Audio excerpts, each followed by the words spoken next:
On one day, we supported an operation into a town called, or a village called Zumbale. So some members of our group with the Afghan army had gone in there, and one of our guys got shot in the shoulder. So we sort of helped extract him out. He didn't die, so I'm allowed to say that. He was sat in the desert, still a bit frustrated, and our sergeant walked over and he just said, "Tomorrow we get our day, lads. We're going in."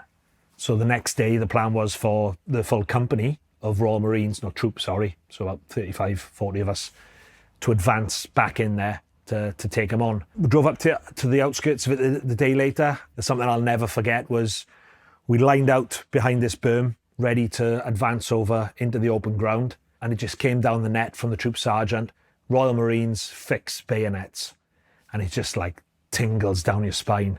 It just, even now, just to hear that. And he told us afterwards, it's like he'd been waiting his whole career to say that. He was a sergeant and he'd never told his lads to fix bayonets. Just down the line, you could hear lads going, "Come on." It riled everybody up, and you just hear the bayonets clinking in.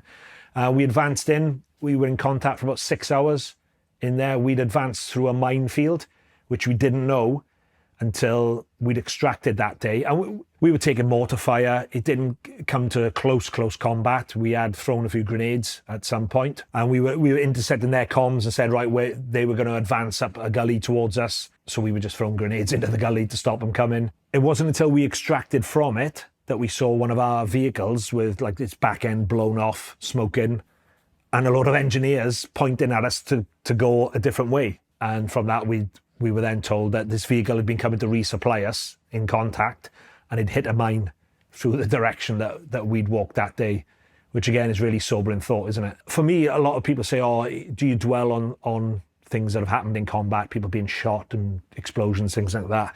I think I dwell more on the things that didn't happen. How close was my foot walking through there to being blown off?